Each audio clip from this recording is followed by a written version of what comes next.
الرحمن الرحیم۔ آج آپ اور میں حسب دستور کشف المحجوب کے درس میں شریک ہیں۔ آج جس شخصیت کا تذکرہ آپ اور میں نے حضرت داتا صاحب رحمۃ اللہ علیہ کی کشف المحجوب سے پڑھنا ہے، ان کا نام ہے حضرت امام ابو حنیفہ رحمۃ اللہ علیہ۔ امام ابو حنیفہ رحمۃ اللہ علیہ، میں ذرا ان کے تھوڑے سے حالات خلاصتاً پڑھ دوں، پھر انشاءاللہ میں داتا صاحب کی کتاب سے تفصیل سے عرض کرتا ہوں۔ آپ 80 ہجری میں پیدا ہوئے اور آپ کا نام نعمان بن ثابت رحمۃ اللہ علیہ ہے۔ آپ کوفہ کے رہنے والے عراق کے بلند پایہ فقیہ امام ہیں۔ آپ کی کنیت ابو حنیفہ اور لقب آپ کا امام اعظم ہے۔ بڑے حق گو اور مرد حر تھے، یعنی حق گوئی بھی آپ پر ختم تھی اور آپ زمانے اور فتنوں سے بھی آزاد تھے۔ آپ کوفی تابعی ہیں، یعنی کوفہ کے اندر جن لوگوں نے صحابہ کرام رضوان اللہ تعالی علیہم اجمعین کی زیارت کی، آپ ان میں سے ہیں، اور کچھ صحابیوں کو آپ نے دیکھا بھی ہے۔ کشف المحجوب میں اگرچہ آپ کا ذکر تبع تابعین میں آیا ہے، اس کی بنیادی وجہ یہ ہے کہ داتا صاحب رحمۃ اللہ علیہ نے لکھا ہے کہ مجھ سے پہلے کچھ صوفیاء نے چونکہ تذکرے اور احوال مرتب کیے تھے، تو میں نے امام سلمی کی اتباع کرتے ہوئے اس ترتیب کو ملحوظ رکھا ہے، ورنہ محققین کا خیال یہ ہے کہ امام ابو حنیفہ رحمۃ اللہ علیہ کا تعلق تبع تابعین سے نہیں بلکہ تابعین سے ہے۔ فرید الدین عطار رحمۃ اللہ علیہ اپنے تذکرے میں ایک روایت لے آئے ہیں۔ وہ روایت یہ ہے کہ انس روایت کردہ از رسول اللہ صلی اللہ علیہ وسلم، حضرت امام انس بن مالک رضی اللہ تعالیٰ عنہ نے نبی اکرم صلی اللہ علیہ وسلم سے یہ روایت کی ہے کہ مرد باشد در امت من، میری امت میں ایک بہت بڑا مرد کامل آئے گا، یقال لہو نعمان بن ثابت، جس کا نام نعمان بن ثابت ہوگا، وکنیتہ ابو حنیفہ، اس کی کنیت ابو حنیفہ ہوگی، ہوا سراج امتی، وہ میری امت کے لیے ہدایت و رہنمائی کا چراغ ہوگا۔ یہ آپ نے گویا کہ فرید الدین عطار رحمۃ اللہ علیہ کی اس تذکرے کے مطابق آپ کو سراج امت کا لقب خود حضور نبی اکرم صلی اللہ علیہ وسلم نے عطا فرمایا۔ آپ کے بہت سارے اساتذہ تھے، لیکن خاص فیض آپ نے حضرت سیدنا امام جعفر صادق علیہ السلام کی صحبت سے بھی اٹھایا۔ حضرت فضیل بن ایاز، ابراہیم بن ادم، بشر حافی، داؤد طئی اور عبداللہ بن مبارک جیسے لوگوں کے آپ استاد تھے، یعنی ان لوگوں نے آپ سے فیض لیا۔ آپ کے آبا و اجداد کابل کے تھے، پہلے ریشمی کپڑوں کی تجارت کرتے تھے، پھر علوم دین کی طرف متوجہ ہوئے اور بہت سے صحابہ کرام رضوان اللہ تعالی علیہم اجمعین سے اقتباس فیض کیا۔ خلیفہ منصور نے عہدہ قضا پیش کرنا چاہا، آپ نے انکار کر دیا، جس پر منصور نے آپ کو قید کر دیا۔ 70 برس کی عمر میں 150 ہجری میں بحالت اسیری بغداد میں وصال فرمایا۔ تو راویوں کا خیال یہ ہے کہ جس دن آپ کا انتقال ہوا، اس دن کوفہ کے لوگ آپ کی آمد کا انتظار کر رہے تھے کہ شاید آپ صحیح سلامت تشریف لے آئیں گے، مگر آپ کے وصال کی خبر ان تک پہنچی۔ بغداد میں خیزران کے مقبرے کے مشرقی جانب آپ کا مزار ہے، اور دنیا آپ کو امام اعظم کے نام سے یاد کرتی ہے۔ یہ تھی امام ابو حنیفہ رحمۃ اللہ علیہ کا ویسے مختصر سا تذکرہ۔ آپ کی تو خصوصیات اور صفات بہت زیادہ ہیں، لیکن چونکہ صرف تصوف کی مناسبت سے آپ کا تذکرہ مقصود ہے، وہ میں ذرا اب داتا صاحب کے الفاظ آپ کے سامنے پیش کروں۔ داتا صاحب رحمۃ اللہ علیہ نے جو الفاظ آپ کے لیے لکھے اس میں دیکھیں، ایک تو آپ نے نام آپ کا لکھا حضرت امام ابو حنیفہ رحمۃ اللہ علیہ، لکھتے ہیں امام جہاں، یعنی امام ابو حنیفہ رحمۃ اللہ علیہ اس طرز کے بندے تھے کہ آپ کو امام جہان کہنا چاہیے۔ علامہ اقبال رحمۃ اللہ علیہ نے بھی ایک جملہ امام ابو حنیفہ کے بارے میں لکھا ہے کہ امام ابو حنیفہ کو جس طرح کی فقہ اور اجتہاد کا ملکہ حاصل تھا، تو لگتا یہ تھا کہ اس کائنات کے آفاقی قوانین کا آپ کو علم دیا گیا۔ یعنی امام ابو حنیفہ اس عالم آفاق کے بہت بڑے عالم تھے، تو آفاقی قوانین پر آپ کی گہری نظر تھی، اس لیے آپ نے دیکھا کہ آپ کی فقہ کو شہرت بھی سب سے زیادہ حاصل ہے، اور آپ کی فقہ کے بارے میں یہ بھی ہے کہ وسعت بھی بہت زیادہ ہے اور مفروضوں پر بڑی مبنی ہے۔ ایک ایک چیز کے بارے میں 40 50 نکتے بھی ہیں۔ بلکہ یہاں ایک واقعہ میں سنوں، بہت خوبصورت بھی ہے اور ایمان افروز بھی، اس سے ذرا گہرائی کا اندازہ لگائیں اور آپ کی شخصیت کو دیکھیں کہ کتنا اللہ نے گہرائی دی تھی۔ کہتے ہیں کہ 2 بہنوں کی، ایک خاندان کی 2 بچیوں کی دوسرے خاندان کے 2 بھائیوں کے ساتھ شادی ہوئی۔ 2 بہنیں کسی اور خاندان کی اور 2 بھائی کسی اور خاندان کے۔ رات کہتے ہیں کہ جب وہ اتفاق کہہ لیں ہوا اس طرح کہ جس بچی کی جس کی لڑکے سے شادی ہوئی تھی اس کا الٹ وہاں ماحول بن گیا۔ رات کو پتہ نہ چلا، چھوٹی کی شادی ہوئی تھی چھوٹے کے ساتھ، بڑی کی بڑے کے ساتھ، لیکن رات کے اندھیرے کی وجہ سے جس ترتیب سے بچیوں کو کمرے میں بھیجا گیا اور لڑکے جس ترتیب سے گئے، تو صبح نکلنے کے بعد سارے حیران رہ گئے کہ جس کی جس کے ساتھ شادی ہوئی تھی اس نے تو رات اس کے ساتھ نہیں گزاری۔ تو بڑی تشویش پیدا ہو گئی، بھئی ایک تو گھر والے بڑے نادم ہوئے، پوری برادری پریشان ہو گئی، یار یہ کیسے اتفاق ہو گیا، یہ تو اچھی بات نہیں۔ یہ مسئلہ وہ لے کر امام سفیان ثوری رحمۃ اللہ علیہ کے پاس گئے، تو انہوں نے کہا اس کو کہتے وتی بشبہ، یعنی شبہ کی وجہ سے وہ رات کا معاملہ ہو گیا ہے، تو وتی بشبہ سے تو کچھ بھی نہیں ہو سکتا، شریعت اس پر سزا نہیں دیتی، آپ اس طرح کریں، اس سے کچھ بھی نہیں ہوا، جس کی جو بھی بیوی تھی وہ اسی کے ساتھ رات گزارے، پہلی رات اگرچہ جیسے بھی گزر گئی۔ اب انسانی فطرت اس کو گوارا نہیں کرتی، پہلی رات بندہ کسی اور کے ساتھ گزارے اور اگلی رات کسی اور کے ساتھ، پھر بھائیوں کا معاملہ، اگرچہ بات یہ بھی جائز اور درست اور شریعت کے مطابق تھی۔ امام ابو حنیفہ رحمۃ اللہ علیہ کے بعد جب کیس گیا تو آپ نے کہا کہ ان دونوں بچوں کو کہیں، لڑکوں کو، کہ اپنی اپنی بیویوں کو طلاق دے دیں۔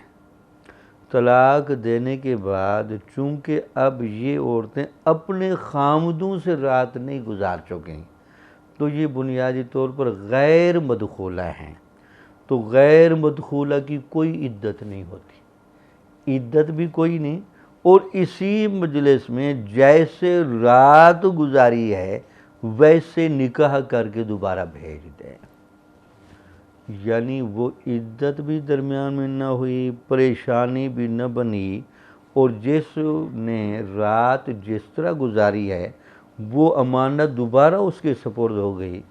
جب سفیان ثوری صاحب کو پتہ چلا، انہوں نے کہا جی امام ابو حنیفہ کے ذہن کا کون مقابلہ کرے، ان کو تو انسانی فطرت کا بھی بڑا اندازہ ہے، بھائی ہیں تو یہ زندگی میں وہ ایک دوسرے کو دیکھ بھی نہیں سکیں گے کہ پہلی راتیں کس طرح گزری ہیں اور آگے یہ معاملات کیسے چل پڑے ہیں، اگرچہ شریعت میں گنجائش تھی لیکن امام ابو حنیفہ کی نگاہ شریعت پر بھی تھی اور انسان کی فطرت کی باریکی پر بھی تھی، تو ان کے فتوے کو ترجیح دی گئی، تو اسی طرح ان کو طلاقیں دی گئیں، اور وہ اسی طرح جیسے انہوں نے جس کے ساتھ رات گزاری تھی اسی کے مطابق وہ چل پڑیں۔ لگتا ہے کہ داتا صاحب بھی ان چیزوں کا لحاظ فرماتے ہوئے امام ابو حنیفہ کا پہلا لقب لکھ رہے ہیں امام جہاں۔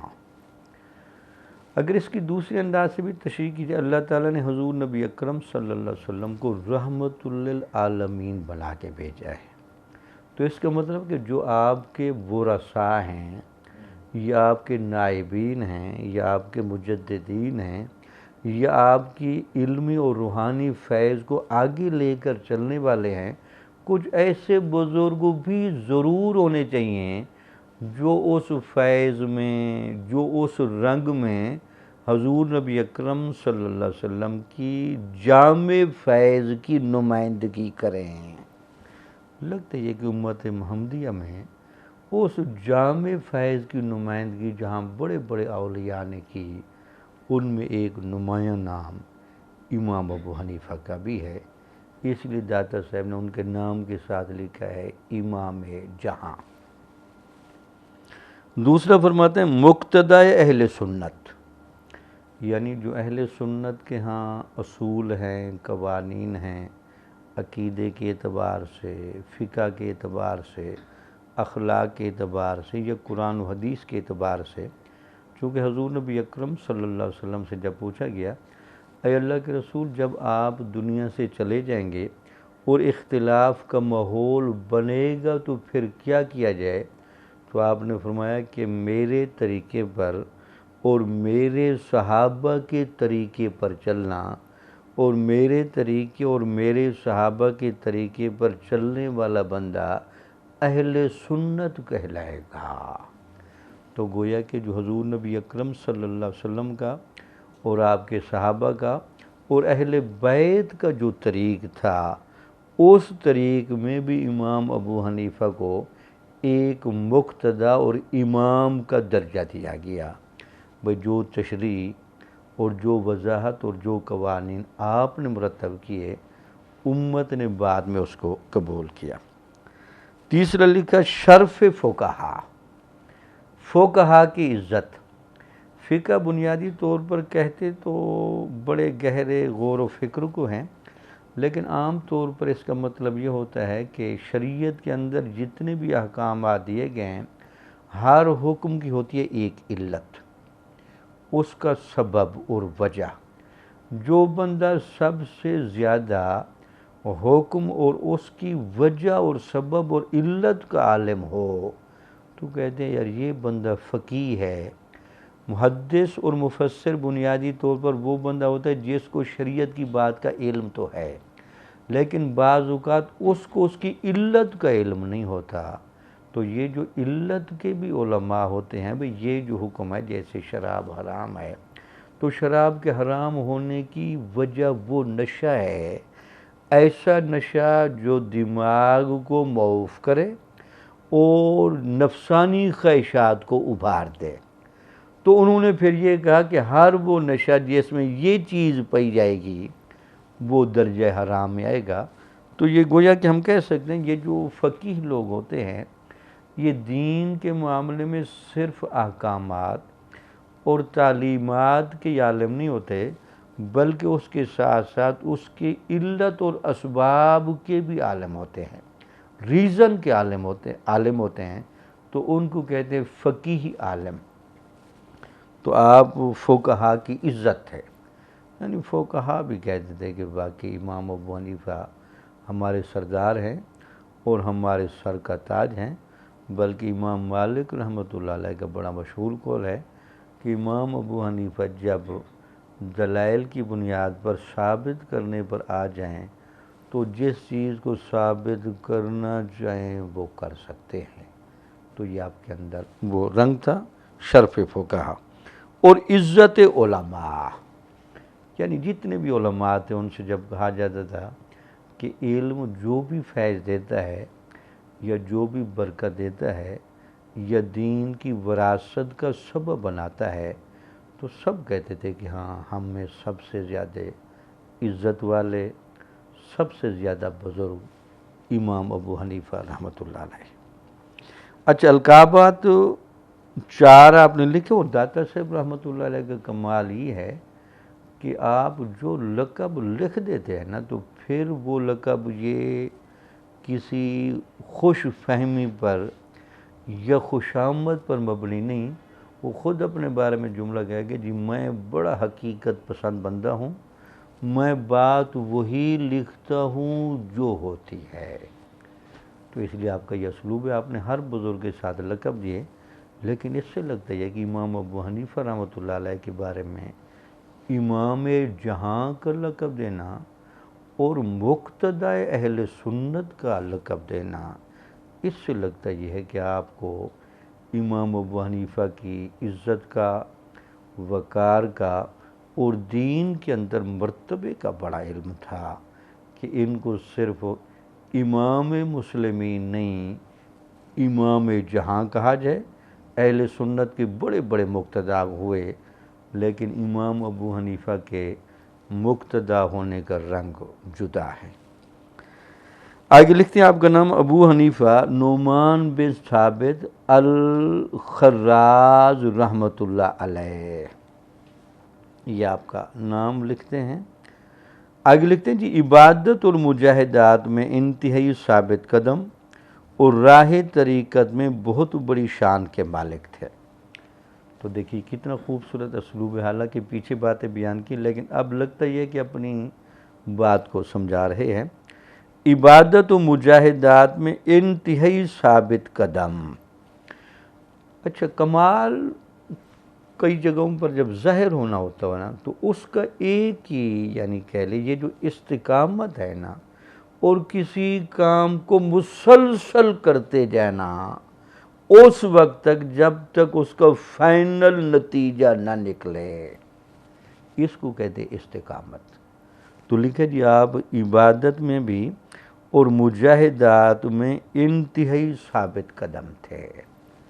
تو اس میں کوئی شک نہیں کہ ویسے تو ہمارے صوفیاء نے یہ جو عبادات کے جتنے بھی معاملات ہیں، عبادت سے ثواب بھی ملتا ہے اور عبادت سے اللہ تعالیٰ کی حضوری بھی ملتی ہے۔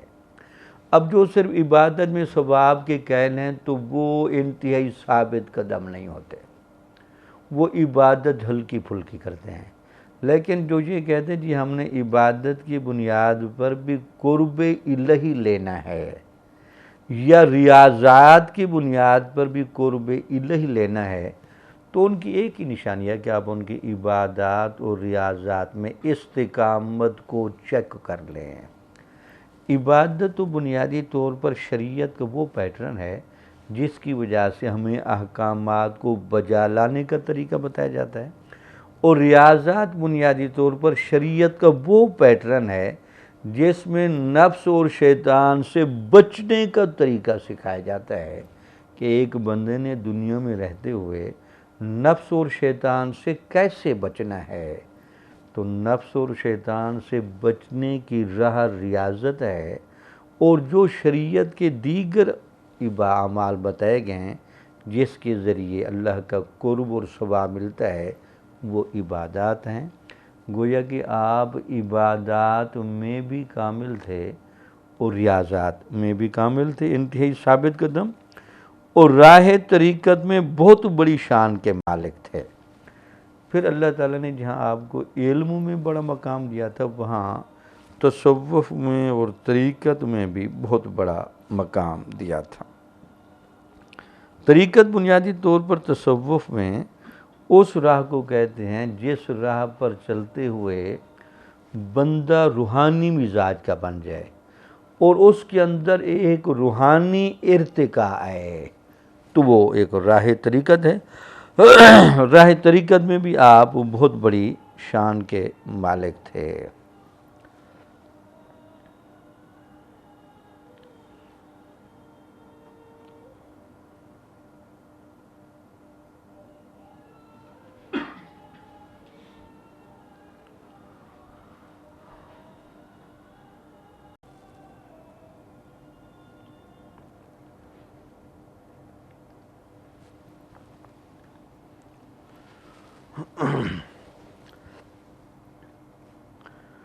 پھر لکھتے ہیں جی شروع میں آپ نے گوشہ نشینی کا ارادہ کر کے مخلوق سے علیحدگی اختیار کر لی، چونکہ آپ نے اپنے دل کو جاہ و مرتبے کی خواہش سے آزاد کر لیا تھا۔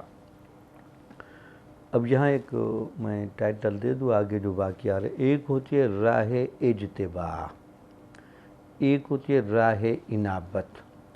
راہ اجتباع کا مطلب یہ ہوتا ہے کہ اللہ تعالیٰ بعض لوگوں کو چن لیتا ہے اور شروع سے ہی ان کو بتا دیا جاتا ہے جی آپ چنیدہ ہیں۔ راہ انابت کا معنی یہ ہوتا ہے کہ اس کو مجاہدات اور ریاضات کی راہ سے گزارا جاتا ہے اور پھر اس کے بعد چنیدگی کا عمل شروع ہوتا ہے۔ اس کو اگر دوسرے لفظ، بعض لوگوں کو بعد میں اپنے بارے میں پتہ چلتا ہے کہ وہ سیدھی راہ پر چل رہے ہیں، اور بعض کو ابتدا ہی میں باخبر کر دیا جاتا ہے۔ تو آپ کے بارے میں لکھا ہے کہ چونکہ آپ پہلے کاروبار کرتے تھے، اس کے بعد آپ کو جب تھوڑا سا معرفت کا اور اس کا تھوڑا اندازہ ہوا تو آپ نے کہا جی گوشہ نشینی اختیار کرنی چاہیے، چونکہ اس گوشہ نشینی میں دنیا کی محبت سے بھی چھٹکارا مل جاتا ہے، اور پھر اس گوشہ نشینی سے نفس اور شیطان کی سازشیں بھی کم ہو جاتی ہیں۔ تو آپ نے یہ ارادہ کر لیا جی اب میں نے اپنی اگلی زندگی گوشہ نشینی میں گزارنی ہے۔ لکھتے ہیں شروع میں آپ نے گوشہ نشینی کا ارادہ کر کے مخلوق سے علیحدگی اختیار کر لی، چونکہ آپ نے اپنے دل کو جاہ و مرتبے کی خواہش سے آزاد کر لیا تھا، اس لیے لوگوں سے مکمل قطع تعلقی کر کے اپنے آپ کو خالص اللہ کے لیے وقف کر دینے پر تیار ہو گئے۔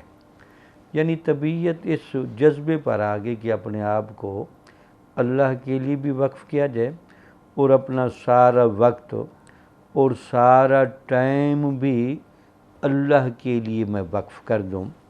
تو یہ باتیں آپ کی فطرت میں جب پکنے لگیں، ایک رات خواب میں دیکھا کہ سرکار دو عالم صلی اللہ علیہ وسلم کی قبر مبارک سے استغفار جمع کر رہے ہیں۔ یعنی آپ کہہ سکتے ہیں کہ استغفار کا تو لفظی معنی ہوتا ہے ہڈیاں، یعنی نبی اکرم صلی اللہ علیہ وسلم کا جو جسد مبارک کی یہ جو متعلقہ چیزیں ہیں نا، وہ آپ کی قبر سے آپ کٹھی کر رہے ہیں۔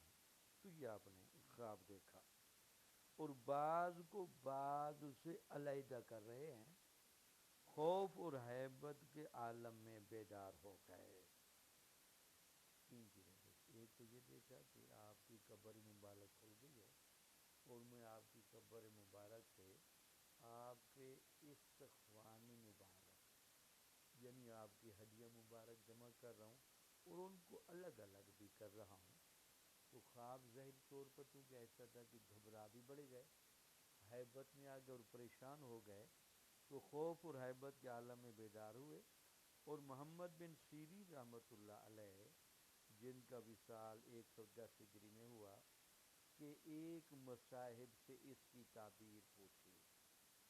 بعض کتابوں میں کہ محمد بن سیرین سے خود پوچھی، اور بعد میں یہ کہ نہیں، ایک صحبت یافتہ بندہ تھا ان کا جو خوابوں کی تعبیر کا عالم تھا، اس کو جا کر خواب دیا کہ یار میں نے اس طرح کا خواب دیکھا ہے، ویسے تو میں گوشہ نشینی کی طرف مائل بھی ہو گیا ہوں، اس کا بندوبست بھی کر لیا، لیکن یہ خواب میری سمجھ میں نہیں آیا۔ انہوں نے فرمایا کہ تم حضرت پیغمبر صلی اللہ علیہ وسلم کے علم اور سنت کی حفاظت میں اس درجے پر پہنچو گے کہ صحیح کو غلط سے جدا کر دو گے۔ یعنی یہ تو بہت خوبصورت خواب ہے۔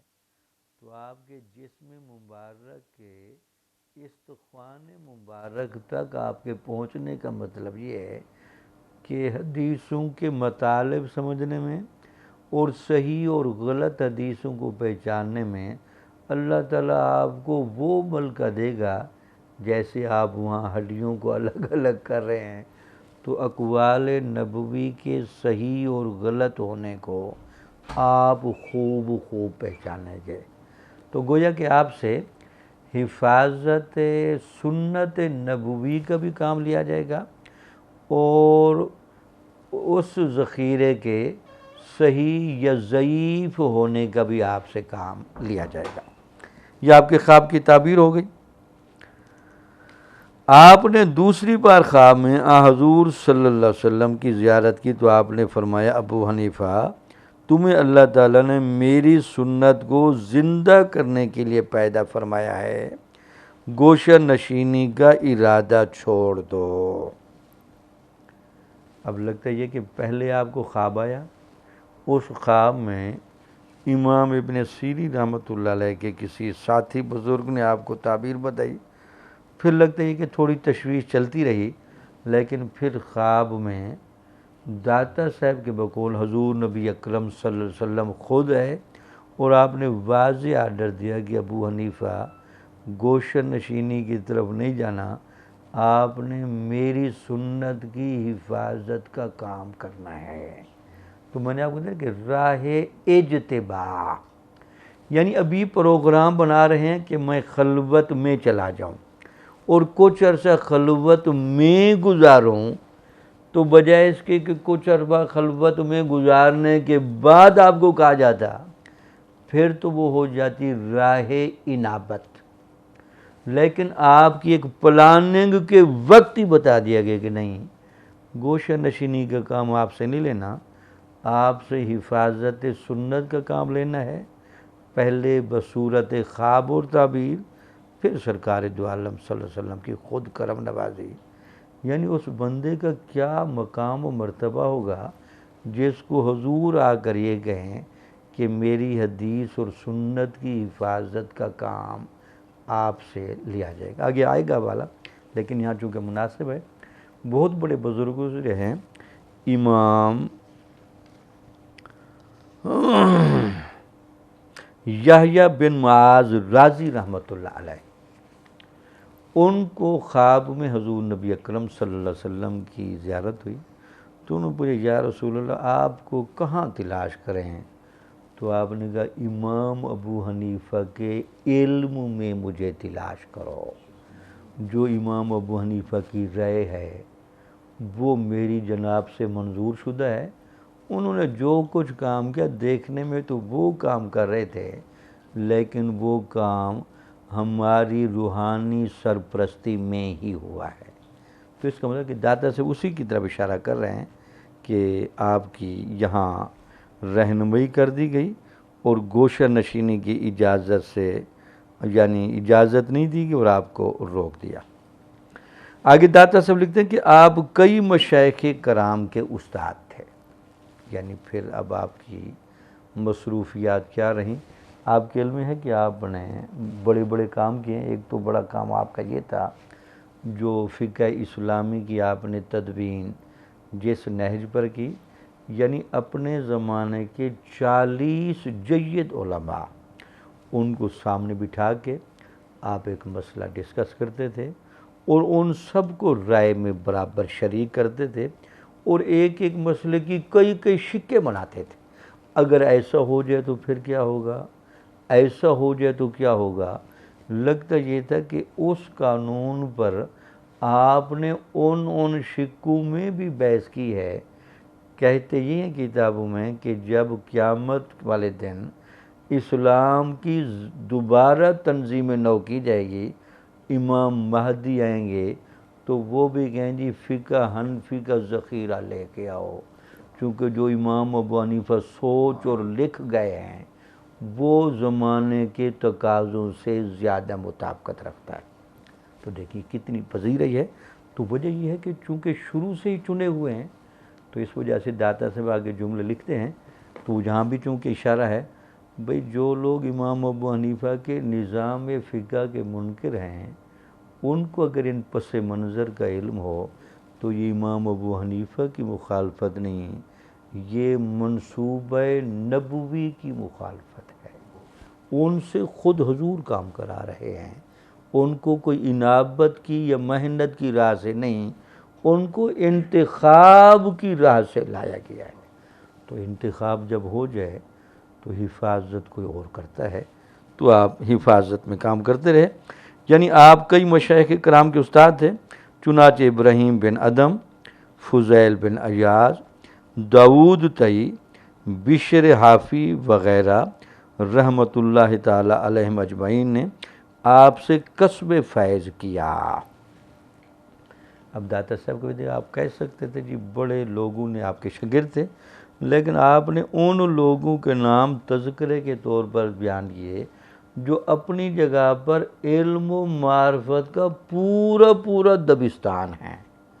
یعنی فضیل بن ایاز ایک پورا تصوف، ابراہیم بن ادم، حضرت داؤد تئی جی اور بشر حافی، یہ سارے آپ کے شاگرد ہیں۔ ان کے علاوہ آپ کے شاگردوں میں اور بھی کئی نامور لوگ ہوئے ہیں۔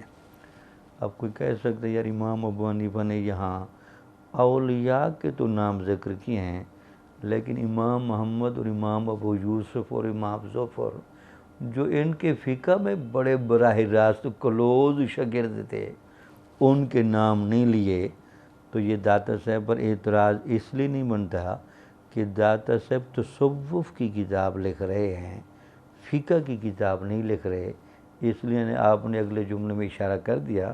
ویسے تو آپ کے بڑے بڑے نامور شاگرد گزرے ہیں جنہوں نے فقہ اور علم میں بڑا نام کمایا، لیکن داتا صاحب چونکہ امام ابو حنیفہ کا روحانی اور ولایت اور فیض کا رخ بیان کر رہے ہیں، اس لیے آپ نے نام بھی ان بزرگوں کے لیے ہیں جنہوں نے بعد میں علم کے ساتھ ساتھ تصوف میں بڑا نام کمایا۔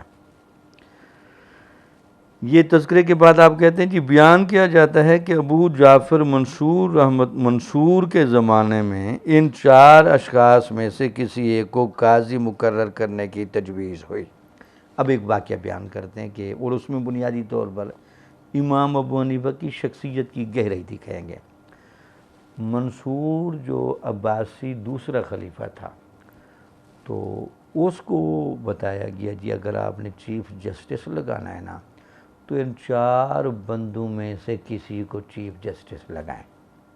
یہ ایک رائے ان کے وزراء نے دی یا چل پڑی۔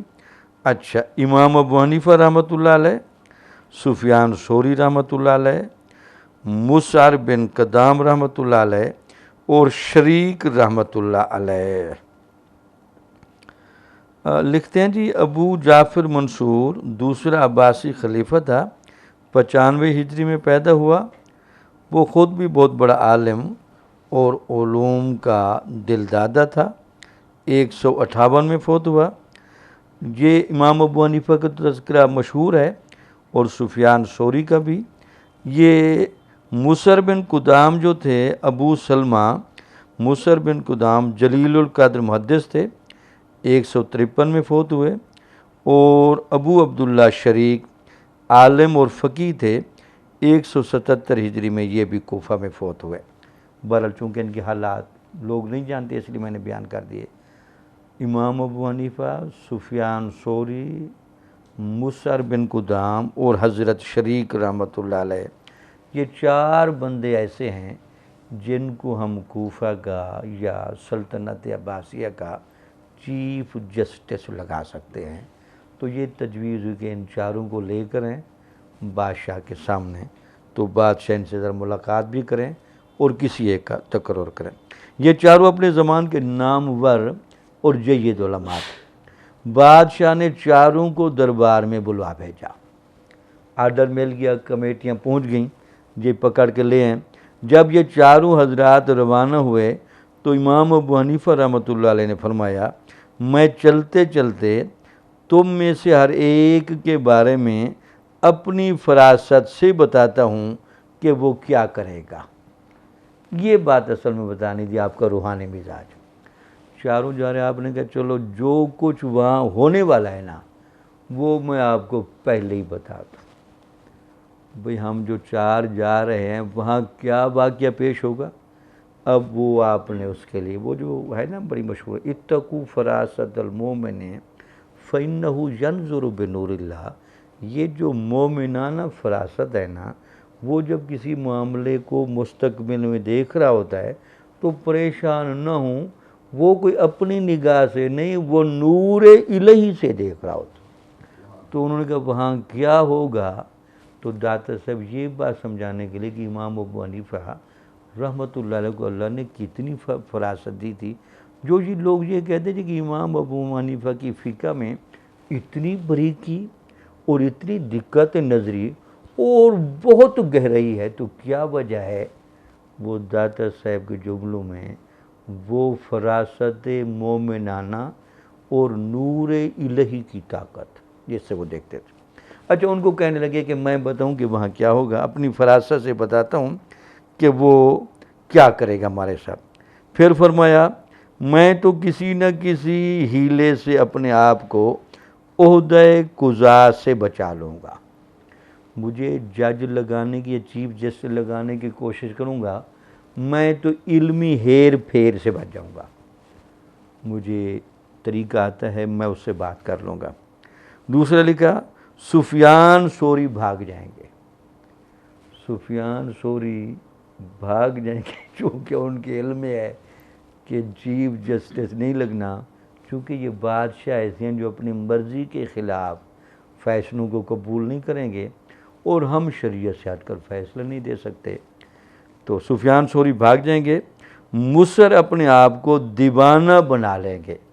مصر صاحب کے اندر کوئی ایسی چالاکی ہے، یہ اپنے آپ کو شو کرائیں گے کہ میں تو ویسے ہی ذرا عقلی طور پر ہی بہت سادہ آدمی ہوں اور بے وقوف سا لگتا ہوں، تو آپ میری تو جان ویسے چھوڑ دیں۔ شریک عہدہ قضاء قبول کر لیں گے، اور بعد میں جیسے آپ نے کہا ہوا بھی اسی طرح۔ تو داتا صاحب کہہ رہے ہیں کہ امام ابو حنیفہ جب چیف جسٹس کے عہدے کے لیے چاروں بندے جا رہے ہیں، ابھی رستے میں اور کشتی میں بیٹھے ہیں، آپ نے کہا جی یہ معاملہ ہونا ہے، میں ہیلے بہانے سے بچ جاؤں گا، سفیان ثوری بھاگے گا، مصر صاحب اپنے آپ کو پاگل شو کرائیں گے، شریک صاحب پھنس جائیں گے۔ یہ پہلے آپ نے بتا دیا، اب وہ ساری تفصیلات لکھتے ہیں۔ چنانچہ حضرت سفیان ثوری رحمۃ اللہ علیہ راستے سے ہی بھاگ گئے اور ایک کشتی میں سوار ہو گئے۔ کشتی والوں سے کہنے لگے کہ مجھے بچا لو، دشمن میرا سر کاٹنا چاہتے ہیں۔ انہوں نے گویا کہ کشتی میں سوار ہوتے ہی کہنا شروع کر دیا کہ میرے پیچھے دشمن لگے ہوئے ہیں جو میرا سر کاٹ دیں گے، تو لہٰذا مجھے کوئی اپنی امان دے دے، حفاظت دے دے۔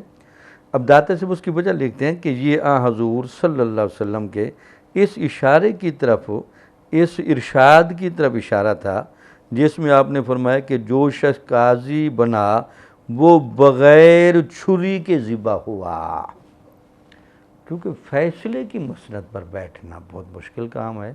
تو حضور نے بولا کہ جس کو قاضی بنایا گیا وہ ایسے ہی سمجھے کہ بغیر چھری کے ذبح ہوا، کیونکہ فیصلہ کوئی نہ کوئی غلط ہو جائے گا۔ اور آپ کو پتہ ہے فیصلوں کی زد میں یہ مخلوقات کے حقوق آتے ہیں، خالق کے حق کو تو معاف کرانے کا امکان ہے، لیکن مخلوق کا حق تو اس وقت تک معاف نہیں ہوتا جب تک وہ خود معاف نہ کرے۔ تو اسے انداز لیں صوفیاء کو مخلوق کے حقوق کا کتنا خیال رہتا تھا، تو اس پر حضور نے فرمایا کہ بغیر چھری کے ذبح ہوگا۔ تو چونکہ سفیان ثوری رحمۃ اللہ بہت ولی بزرگ تھے، وہ سمجھتے جی منصور نے ہمیں صحیح فیصلے نہیں کرنے دینے ہیں، لہٰذا میں بھاگ ہی جاؤں، تو اسی میں اللہ تعالیٰ میرے لیے نجات نکالے۔ اچھا، ملاح نے انہیں چھپا لیا، یعنی انہوں نے کوئی ماحول ہی ایسا بنایا، جو کشتی کا ملاح تھا اس نے کہا جی آپ میری امان میں آ جائیں، یا میں آپ کو اپنی چادر میں لے لیتا ہوں، آپ گھبرائیں نہ، آپ کو کوئی لے کر نہیں جانے لگا، چونکہ آپ یہ جو کہہ رہے ہیں کہ میری جان کو خطرہ لاحق ہو گیا۔ باقی تینوں حضرات منصور کے دربار میں پہنچ گئے۔ اس نے پہلے امام ابو حنیفہ رحمۃ اللہ علیہ کی طرف رخ کیا اور کہا آپ عہدہ قضاء قبول کریں، یہ چیف جسٹس آپ بنیں۔ آپ کو دیکھ کر آپ نے فرمایا کہ اے امیر، میں عربی نسل نہیں ہوں، میرا تعلق ان کے غلاموں کے خاندان سے ہے، عرب کے معززین میرے فیصلوں پر راضی نہ ہوں گے۔ پہلا تو آپ نے یہ کہ میں عربی النسل نہیں ہوں، آپ قریش کے لوگ ہیں، عباسی النسل ہیں، پھر قریش کے خاندان کے بڑے بڑے لوگ ہیں۔ میں تو چونکہ فارس کے علاقے کا ہوں، ہم تو بنیادی طور پر آپ کے جو مفتوحہ علاقے ہیں، ہم تو آپ کے غلام اور لونڈی کے طور پر جو خاندان آئے ہیں، میں تو اس نسل سے ہوں، تو میں نہیں سمجھتا کہ آپ مجھے چیف جسٹس لگائیں اور میری جو بھی ایک رائے اور فیصلہ ہو اس کو عزت دیجیے۔ تو ایک تو پہلی رکاوٹ یہ ہے، میرے فیصلے پر یہ عرب کے معززین راضی نہ ہوں گے۔ ابو جعفر کہنے لگا کہ اس معاملے کا نسب سے کیا تعلق، یہ معاملہ علم کا ہے اور آپ اپنے دور کے سرکردہ عالم ہیں۔ اس نے کہا یار اس سے نسب کا کیا تعلق، اس میں تو علم کی بات ہے، تو علم میں جتنے بھی یہ لوگ ہیں میرے نزدیک تو آپ سب سے بڑے عالم ہیں، تو آپ اس عہدے کو سنبھالیں۔ آپ نے فرمایا کہ میں اس منصب کے لائق نہیں۔ اب آپ کے جواب کی بریکی چیک کریں، میں اس منصب کے لائق نہیں، اگر میری یہ بات درست ہے تو نااہل کو یہ عہدہ کیسے دیا جائے گا؟ آپ نے کہا جی میں اس عہدے کے لائق نہیں، اگر میں جملہ صحیح کہہ رہا ہوں پھر تو باقی میں اس کے لائق نہیں۔ اگر میری یہ بات جھوٹ پر مبنی ہے تو جھوٹا آدمی اس قابل کہاں ہے کہ اسے مسلمانوں کا قاضی مقرر کر کے بادشاہ کا نائب اور مسلمانوں کے جان و مال اور عزت و آبرو کا محافظ بنا دیا جائے۔ تو گویا کہ آپ نے ایک جملے کے ذریعے ایسا ماحول بنایا کہ میں چیف جسٹس بننے کے اہل نہیں، یا تو یہ بات میں کر رہا ہوں صحیح، اگر صحیح کر رہا ہوں تو میں چیف جسٹس نہیں بن سکتا، اگر یہ میں بات ہی بنیادی طور پر جھوٹی کر رہا ہوں تو جھوٹے بندے کو چیف جسٹس بنانا نہیں چاہیے، چونکہ جو چیف جسٹس ہوتا ہے وہ اسلامی حکمران کا نائب ہوتا ہے اور پوری سلطنت کے لوگوں کے جان مال عزت و آبرو کا محافظ ہوتا ہے۔ تو آپ جھوٹے بندے کو اگر یہ عہدہ دینا چاہتے ہیں تو آپ نے گویا کہ ایسے طریقے سے بادشاہ کو لاجواب کیا، تو بادشاہ سمجھ گیا جی ان سے میں جتنی بھی بحث کروں گا یہ ایسی کوئی بات کریں گے کہ مجھے چونکہ سمجھ نہیں آ رہی ان کی، تو اس نے کہا چلو یہ آپ تو پھر سائڈ پر ہو جائیں، آپ کو تو میں چیف جسٹس نہیں لگاتا۔ آپ نے فرمایا کہ میں اس منصب کے لائق نہیں، اگر میری یہ بات درست ہے تو نااہل کو یہ عہدہ کیسے دیا جائے گا، اگر میری یہ بات جھوٹ پر مبنی ہے تو جھوٹا اس قابل کہاں ہے کہ اسے مسلمانوں کا قاضی مقرر کر کے بادشاہ کا نائب اور مسلمانوں کے جان و مال اور عزت و آبرو کا محافظ بنا دیا جائے۔ آپ نے اس طرح اپنی جان چھڑائی۔ چیزوں سے ایک تو کہا کہ میں عربی النسل نہیں ہوں، نسب کی بات کی، اور مقصد یہ تھا کہ یہ چونکہ منصور یہ عباسی ہے پھر قریشی ہے، ذرا نسب کے اس خیال میں آ جائے گا یار یہ میں ایک اجمی آدمی کو اور غلام کو چیف جسٹس لگانے لگا ہوں۔ جب وہ بات نہ چلی تو آپ نے دوسرا جو پتہ کھیلا وہ خود لاجواب ہو گیا۔ آپ نے کہا جی میں جج بننے کے بنیادی طور پر قابل ہی نہیں، یا تو یہ میرا جملہ صحیح ہے پھر بھی میں نہیں بن سکتا، اگر میں ویسے ہی جھوٹ بولتا ہوں تو جھوٹے بندے کو تو ویسے لگانا نہیں چاہیے۔ آپ نے اس طرح اپنی جان چھوڑائی۔ مصر آگے بڑھے اور بادشاہ کا ہاتھ پکڑ کر پوچھنے لگے سناؤ تم کیسے ہو، تمہارے اہل و عیال اور مال مویشی کیسے ہیں؟ بادشاہ نے کہا اسے باہر نکالو، یہ تو دیوانہ ہے۔ وہ جو تیسرے بزرگ تھے حضرت مصر جن کے بارے میں انہوں نے کہا کہ ان کو ماحول کی بھی سمجھ ہے، یہ ایسے بادشاہ آدمی ہیں اور دیوانے بن جائے کہ یہ تو بادشاہ سے ایسی نجی گفتگو کریں گے، وہ کہے گا یار ابھی میں نے کچھ بنایا نہیں، یہ اتنا فری آدمی ہے اس کو تو لگانا نہیں چاہیے۔ چونکہ انہوں نے کہا جی آپ کے کیسے ہیں، آپ کے حال احوال کیسے ہیں، اور بیوی بچوں کے حالات پوچھنے شروع کر دیے۔ انہوں نے کہہ دیا جس سنجیدہ عہدے کے لیے میں لگانے لگا ہوں یہ تو بہت فری اور غیر سنجیدہ آدمی ہے، اور اس طرح تو عام بندہ بھی حرکت نہیں کرتا جو یہ کرتا ہے۔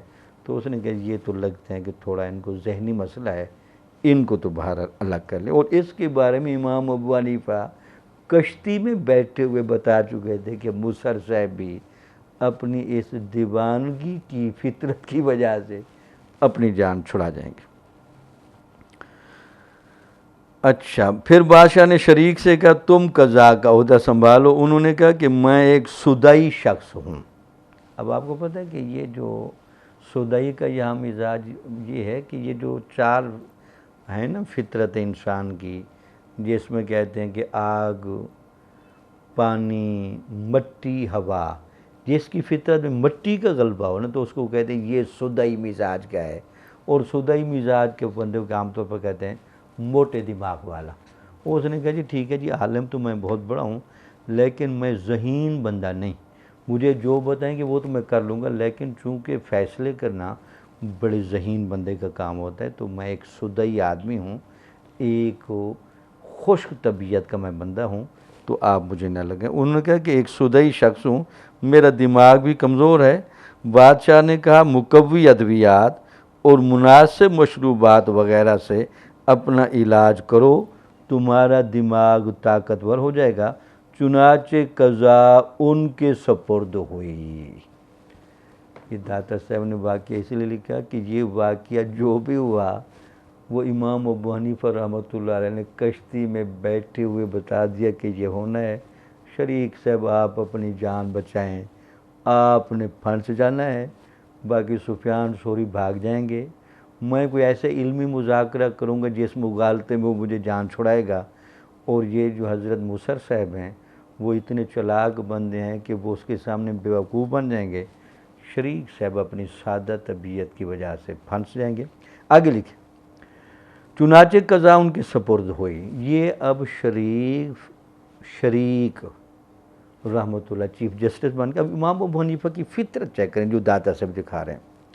امام ابو حنیفہ نے ان سے علیحدگی اختیار کر لی، پھر کبھی ان سے بات نہ کی. یعنی حضرت شریک نے جب چیف جسٹس کا عہدہ قبول کیا، حالانکہ مجبوری سے ہی کیا، لیکن پھر بھی انہوں نے کہا کہ نہیں اب آپ کے ساتھ ملاقات ختم. چونکہ لامحالہ آپ کو جو کچھ بھی آپ کوشش کر لیں اس منصور نے آپ کو آزادانہ فیصلے نہیں کرنے دینے.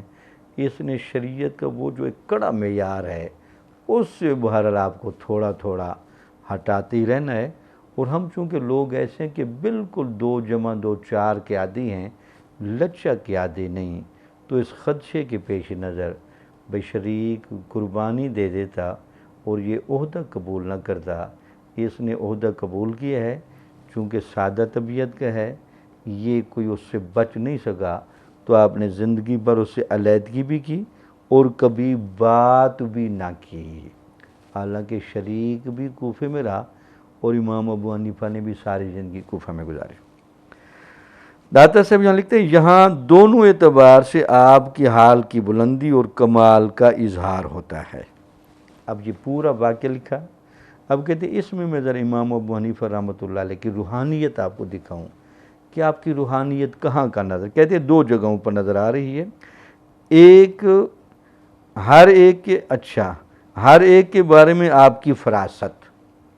ایک تو تصوف کا رخ یہ تھا کہ ابھی کشتی میں بیٹھ رہے ہیں تو اس وقت سب کو بیان کیا، وہ سفیان ثوری بھاگیں گے، میں علمی مذاکرے میں اس کو ہراؤں گا، مصر صاحب دیوانے بنیں گے، شریک صاحب پھنسیں گے.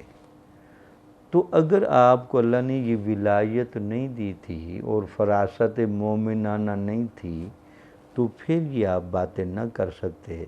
اشارہ یہ تھا کہ یہ باتیں علم کی بنیاد پر نہیں ہو سکتی، یہ اللہ تعالیٰ کی طرف سے دی ہوئی خاص ولایت کے نور کی بنیاد پر ہو سکتی. تو اس لیے داتا صاحب کے ایک تو اس بات کو دیکھیں کہ امام ابو حنیفہ کو اللہ نے ولایت کا کیا رنگ دیا تھا. دوسرا صحت و سلامتی کی راہ اختیار کرنا، اپنے لیے ملامت قبول کرنا، خلق سے دور رہنا اور دنیاوی جاہ و مرتبے کی پرواہ نہ کرنا. مطلب ہے کہ دوسرا جو رخ ہے آپ کی ولایت کا یا آپ کے صوفیانہ طبیعت کا، صحت و سلامتی کی راہ اختیار کرنا. صوفی الجھی ہوئی راہ پر نہیں رہتا.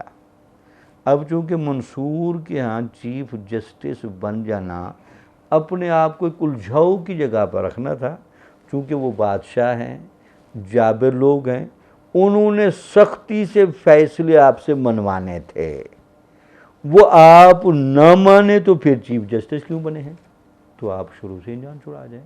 تو آپ کا چیف جسٹس کا عہدہ قبول نہ کرنا یہ آپ کی روحانی سلامتی کا اشارہ ہوتا ہے۔ اب دیکھ لیں حضور نبی اکرم صلی اللہ علیہ وسلم کا فرمان ہے، حلال بھی واضح ہے، حرام بھی واضح ہے، لیکن کچھ حلال و حرام کے درمیان ایسے امور ہوتے ہیں جن کو ہم دو رخی امور کہتے ہیں۔ اس میں حلال کا بھی امکان ہے، حرام کا بھی ہے۔ جو صحیح فطرت کا بندہ ہوگا اور عقل سلیم والا ہوگا وہ متشابہ امور سے بھی بچ جائے گا۔ اب حالانکہ ابھی کوئی فیصلے تو نہیں ہو رہے نا، اب یہ امکان ہے یار منصور ہمیں چیف جسٹس بننے کے بعد فیصلے کرنے دے گا یا نہیں، یہ ہماری باتوں کو مانے گا یا نہیں۔ لیکن چونکہ دونوں امکانات نظر آ رہے ہیں کہ یہ بادشاہ خلافت راشدہ کی طرز کی تربیت والے نہیں ہیں، یہ ضرور مداخلت کریں گے، اپنے ذاتی فائدے کی جگہوں پر ضرور جھگڑیں گے، اور بیت المال کا غلط استعمال یا عزت و آبرو کے وہ مسائل جو ان کے ذاتی ہیں وہاں چیزیں الجھیں گی، تو بجائے اس کے کہ الجھنے کی جگہ پر کھڑا ہوا جائے، اس سے بہتر یہ کہ آپ الجھنے کی جگہ پر جائیں ہی نہ۔ تو یہ بھی ایک روحانی طبیعت ہے کہ آپ نے شروع سے ہی اپنے آپ کو اس الجھاؤ سے بچا لیا۔ دوسری صحت و سلامتی کی راہ اختیار کرنا اور اپنے لیے ملامت قبول کرنا۔ اب آپ کو چیف جسٹس کا عہدہ ہو اور امام ابو حنیفہ جیسا بندہ قبول نہیں کر رہا تو لوگوں نے تو ضرور کہا ہوگا یار آپ سے زیادہ اس عہدے کا حقدار کون ہے، آپ سے بڑا عالم کون ہے، اور دین و دنیا کے معاملات کو آپ سے زیادہ بہتر کون سمجھتا ہے۔ لیکن چونکہ ان کے علم میں تھا کہ بادشاہ نے ہمیں صحیح دین کی راہ پر نہیں چلنے دینا، یہ رکاوٹ بنے گا، یہ جھگڑا ڈالے گا، یا ہم اس کی بات مانیں یا دین کی بات مانیں۔ اگر دین کی بات ماننی ہے تو بہتر یہ کہ اس سے پہلے دن سے جان چھڑا لیں، جی آپ کا اور ہمارا کوئی تعلق نہیں، چونکہ آپ اس فطرت کے نہیں کہ ہم دین کی بنیاد پر فیصلہ کریں تو آپ سلنڈر کر جائیں۔ تو اس پورے پس منظر میں جو لوگ امام حسین کی شہادت کو نہیں سمجھتے وہ امام ابو حنیفہ کے طرز عمل سے ہی سمجھ لیں کہ جو ہماری امت کا مسلمہ امام ہے یہ بھی اصلاً امام ابو حنیفہ کی سنت پر چل رہا ہے، تو وہ اپنا امام حسین کی سنت پر، امام حسین کو تو بھی علم تھا نا، یا یزید کی بیعت کریں یا پھر آپ خاموش ہوں۔ اب بیعت بھی نہیں ہو سکتی، خاموش بھی نہیں رہا جا سکتا، تو سوائے شہادت کے راستہ کوئی نہیں۔ تو ان کو کہتے جی شہید کر دیں، میں خاموش بھی نہیں رہ سکتا اور میں بیعت بھی نہیں کر سکتا۔ جن احناف کو اور اہل سنت حنفی ہونے کا جو دعویٰ کرتے ہیں ان کو اگر حضرت امام حسین علیہ السلام کی پالیسی سمجھ نہیں آتی تو امام ابو حنیفہ کے طرز عمل سے سمجھ لیں۔ تو یہ جو امت مسلمہ کا اس وقت سب سے بڑا امام ہے یہ چیف جسٹس ہونا گوارا اس لیے نہیں کر رہا، یہ بھی جیل میں فوت کیے گئے، لگ بھگ چیف جسٹس اس لیے نہیں بنتا کیونکہ آپ کو دین پر کمپرومائز کرنا پڑے گا۔ تو یہ جو صوفیہ اور علماء حق ہیں یہ دین پر کمپرومائز نہیں کرتے، یہ اپنی جان تو دے سکتے ہیں لیکن دین کی آن اور شان کو اسی شباب اور تبانی کے ساتھ رکھتے ہیں جیسے دین اسلام کا تقاضا ہے۔ تو میرا پیغام ان لوگوں کو جو اپنے آپ کو اہل سنت بھی کہتے ہیں اور حنفی بھی کہتے ہیں ان کو امام ابو حنیفہ کے طرز عمل میں امام حسین کی اقتداء نظر آئے گی کہ وہاں شہادت کیوں دی گئی، یزید کی بیعت بھی قبول نہیں اور غلط باتوں پر کمپرومائز بھی نہیں ہو سکتا۔ تو امام ابو حنیفہ نے بنیادی طور پر وہ سیرت حسینی کے رنگ کو تازہ کیا۔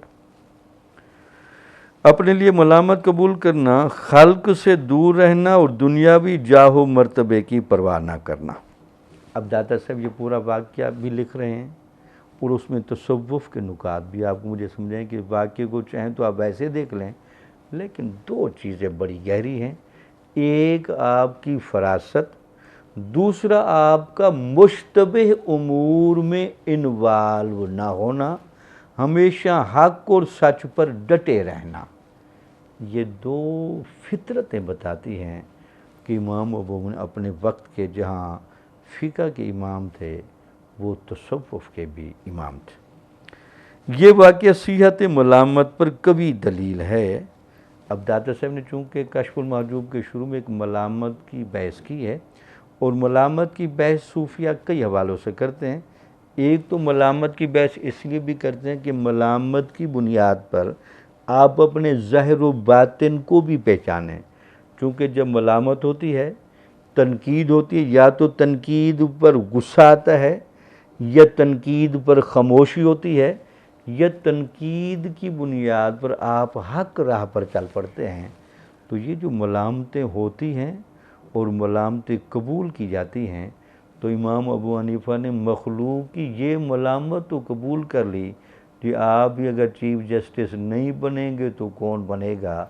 تو کہتے ہیں یہ ملامت کا جو صوفیہ کا اصول ہے، اس پر امام ابو حنیفہ کا یہ طرز عمل بہت قوی دلیل ہے کہ اتنے بڑے بڑے ائمہ بھی ملامت کی پرواہ نہیں کرتے تھے، لیکن حق کا دامن وہ چھوڑنے کے لیے تیار نہ تھے، کیونکہ ان تینوں بزرگوں نے ہیلہ کر کے مخلوق سے اپنی جان چھڑائی۔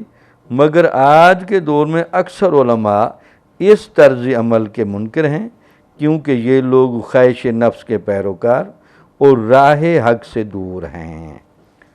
تو گویا کہ اب آپ وہ رخ بھی دکھا رہے ہیں کہ آج کے زمانے میں کسی کو کوئی دینی عہدہ مل رہا ہو یا دینی وقار مل رہا ہو، اگرچہ اس دینی عہدے اور وقار میں دنیاوی منفیت ہی کیوں نہ انوالو ہو، تو اپنی دنیاوی منفیت کو تو وہ چھپا جائیں گے، لیکن کہیں گے جی دینی غیرت کی وجہ سے ہم نے قبول کر لیا۔ تو داتا صاحب ایسے علماء کو تنبیہ کر رہے ہیں، تو اس میں دینی غیرت کا مسئلہ نہیں ہوتا، اس کے پیچھے مالی منفیت پوشیدہ ہوتی ہے۔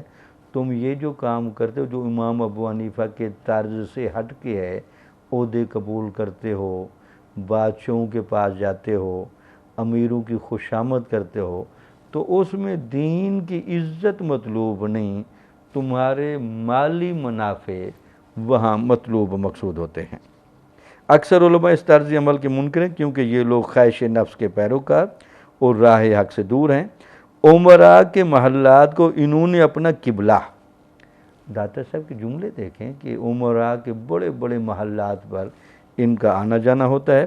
ظالموں کی دیوڑیوں کو انہوں نے اپنا بیت المعمور بنا لیا ہے، یعنی ظالم لوگوں کے جو گھر ہوتے ہیں، ان کے گھر سے جہاں داخلے کی جگہ ہوتے ہیں اس کو کہتے ہیں دیوڑی، تو وہاں سے ان کو اگر تھوڑا سا داخلہ مل جائے نا تو وہ کہتے ہیں بڑی عزت کی جگہ ہے، پہلے آسمان پر ایک بڑی عزت کی جگہ ہے جس کو بیت العزت بھی کہتے ہیں اور بیت المعمور بھی، یعنی اگرچہ حکمران ظالم بھی کیوں نہ ہو، اگر وہ اس کو اپنے گھر داخلے کی اجازت دے دے، یہ کہتے ہیں جی ہمیں بڑی خاص عزت مل گئی۔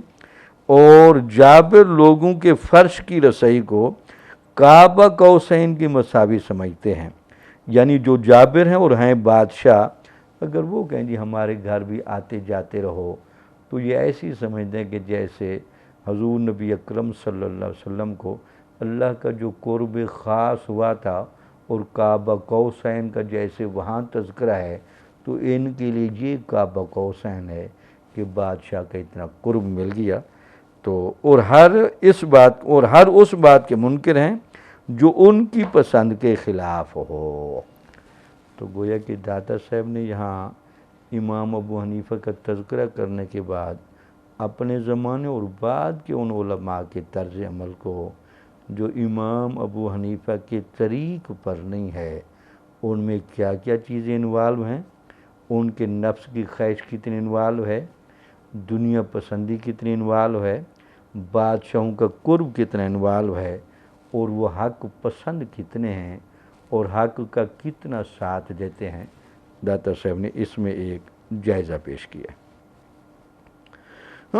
اب داتا صاحب اپنا ایک واقعہ لکھتے ہیں کہ میں ذرا ملامت کا، چونکہ داتا صاحب نے ایک باب باندھا، بلکہ ملامت میں ایک جملہ کہ داتا صاحب رحمۃ اللہ علیہ کہتے ہیں کہ ہم جن اساتذہ کی تربیت میں بیٹھتے تھے اور باتیں سیکھتے تھے، وہ ہمارے مزاج کو چیک کرنے کے لیے سونا اور مٹی کا ڈھیلا سامنے رکھ کے پوچھتے تھے کہ ان دونوں کو ذرا غور سے دیکھنے کے بعد طبیعت کیا محسوس کرتی ہے۔ اگر وہ کہتے جی دونوں کو دیکھنے کے بعد واقعی یکسانیت، کوئی فرق نہیں پڑتا، سونا دے دیں یا ڈھیلا، وہ کہتے اس کا مطلب ہے کہ اندر اب کچھ آ گیا ہے۔ اگر سونا اور ڈھیلا دیکھنے میں فرق محسوس ہو تو وہ کہتے تھے کہ نہیں، ابھی تک تو اندر کی تربیت نہیں ہوئی، اندر میں لالچ ابھی تک باقی ہے۔ تو یہ ملامت میں یہ چیزیں چیک کی جاتی تھی۔ آپ کہتے ہیں ایک دفعہ غزنوی میں علم اور امامت کے ایک مدعی نے کہا کہ گدڑی پہننا بدعت ہے۔ اب اپنا واقعہ بیان کرتے کہ غزنی کی کسی گلی سے میں گزر رہا تھا، ایک بہت بڑا مشبہ شکل کا بندہ، جس کو اس زمانے میں لوگ کہتے ہیں جی یہ علم بھی بڑا رکھتا ہے بلکہ اس علاقے کا امام ہے۔ تو اس سے جب میرا آمنا سامنا ہوا تو مجھے دیکھ کر کہنے لگا جی گدڑی پہننا تو بدعت نہیں۔ تو صوفیہ اکثر ہم نے دیکھا گدڑیاں پہنتے ہیں، یعنی وہ لباس پہنتے ہیں جس لباس کو ہم عام سینس میں کہہ لیں کہ معاشرے میں کوئی عزت کا وہ لباس نہیں ہوتا، بلکہ وہ لباس مختلف لباس میں پیوند لگے ہوئے ہیں، وہ گدڑی نما ہے۔ اور یہ آپ کو پتہ ہے گدڑی وہ اون کی بھی پہنتے تھے۔ اب یہ اون اونٹ کی بھی ہوتی تھی، بھیڑ کی کھال کی بھی ہوتی تھی، اور بکرے کے کھال کی بھی ہوتی تھی۔ اس کی پھر قسمیں تھی۔ یہ جو گدڑی والا لباس تھا، اون کا لباس، اس پر علماء تنقید کرتے تھے۔ وہ کہتے ہیں یہ کہاں سے آپ لباس لے کے ہیں، یہ تو سنت نہیں ہے، یہ ایک بدعت ہے۔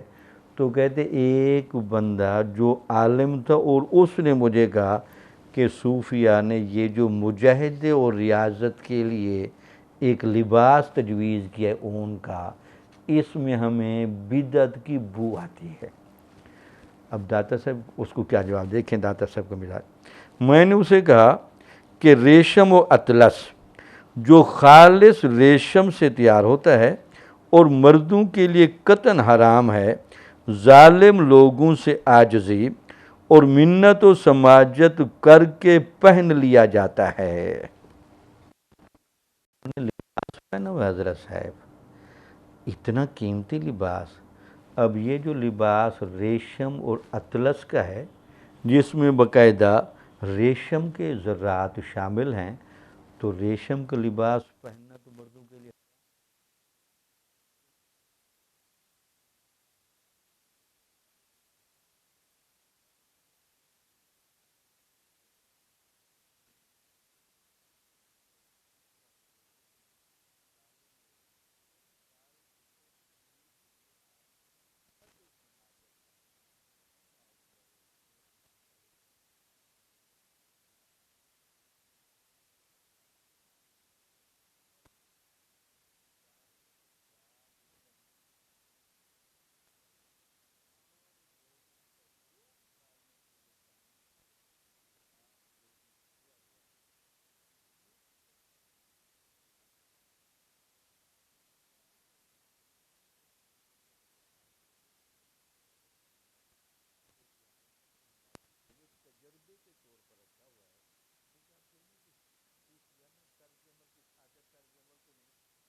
جائز ہے اور صوفیہ کی گدڑی کرنا جائز نہیں ہے. ایک وضاحت رکھنا بیان کر رہے ہیں. جبکہ ظالموں کی ملکیت اپنی جگہ خود حرام ہے، مگر وہ خرقہ جو خود حلال ہے، حلال ذریعے سے آیا ہے اور حلال طور پر خریدا گیا ہے، کس طرح بدعت ہوگا. امام ابو حنیفہ کو تصور ملامت کے تناظر میں اس لیے بیان کیا کہ لوگوں میں اب چیزوں کو پہچاننے کا معیار ہی نہیں رہا. دوسروں کی خامیاں پہلے نظر آتی ہیں اور اپنی خامیاں بعد میں نظر آتی ہیں.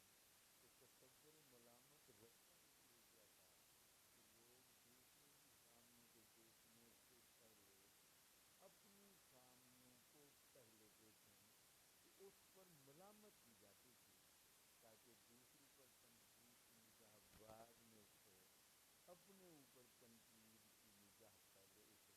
اب چونکہ مناسبت ہی اپنے ایک واقعے کی تو اپنا یہ ذاتی واقعہ بیان کیا. اب پھر تبصرہ کرتے ہیں کہ اگر طبیعت کی رونق اور گمراہی عقل تم پر غالب نہ ہو گئی ہوتی تو کوئی اچھی بات کہتے.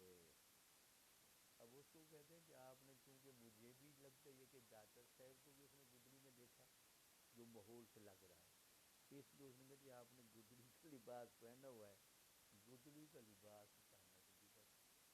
ایسے ڈاکٹر صاحب نے جملے لکھے اپنے بارے میں کہ گدڑی کا لباس پہننا میرا اور میرے مرشد کا معمول زیادہ نہیں رہا، اگرچہ کبھی کبھار میں نے بھی پہنا ہے میرے مرشد، لیکن ہمارا معمول نہیں تھا. لیکن یہاں لگتا ہے کہ انہوں نے یا تو پہنا ہوا ہے یا اس علاقے میں کچھ صوفیہ گدڑی پہنتے تھے. ایک بڑا عالم تنقید کر رہا ہے کہ جو آپ نے بڑے ٹیکنیکل طریقے سے تلاش ہوئی.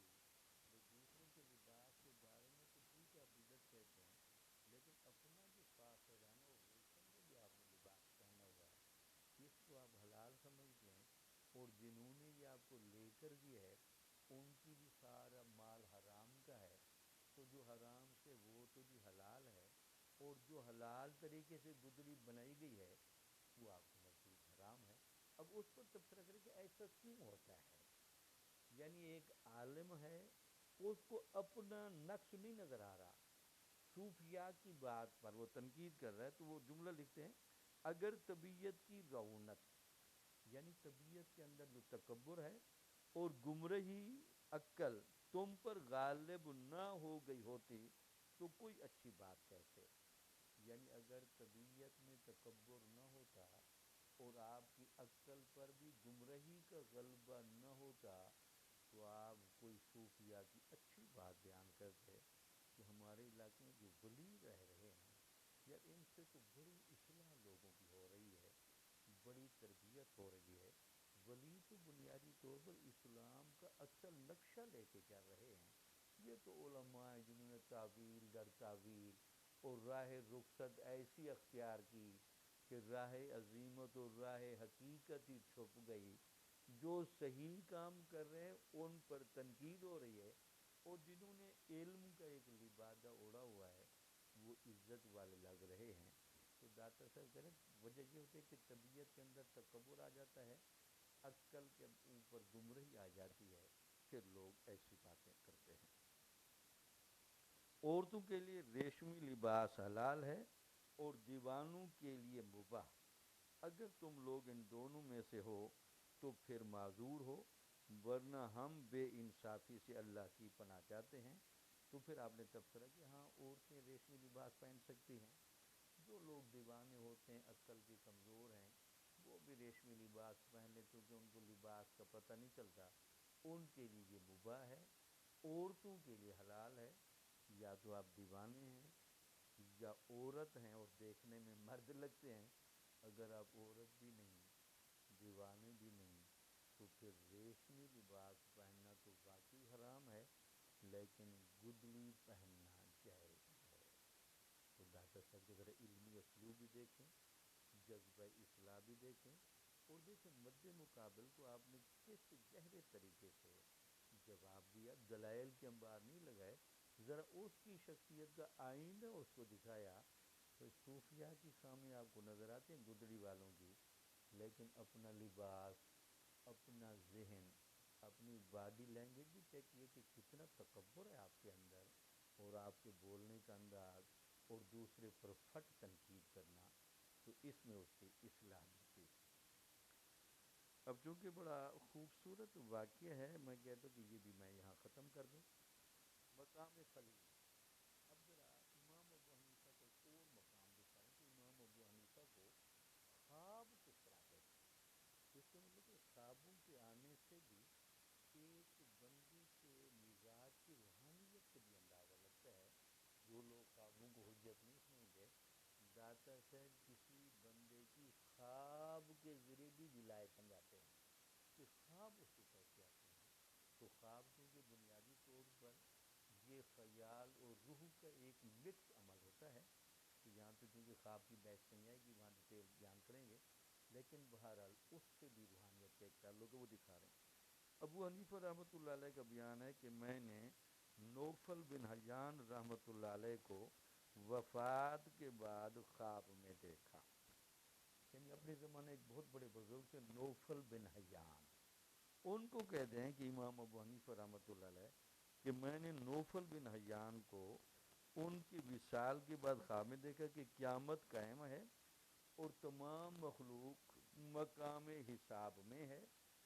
حضور صلی اللہ علیہ وسلم دامن سمیٹے ہوئے حوض کے کنارے پر کھڑے ہیں۔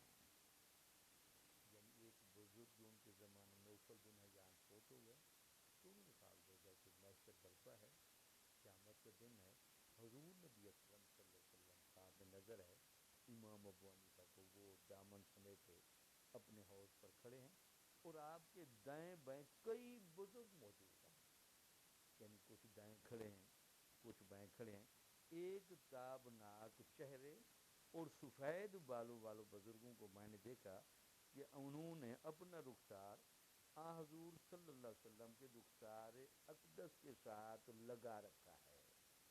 یعنی انہوں نے اتنے حضور کے وہ کرے ہوئے کہ ان کا چہرہ اور حضور کا چہرہ ٹچ ہو رہا ہے، وہ ان کا بڑا سفید چہرہ ہے، سفید ان کے بال ہیں، اور بالکل حضور سے قریب کھڑے ہیں، تو امام ابو حنیفہ یہ منظر دیکھ رہے ہیں۔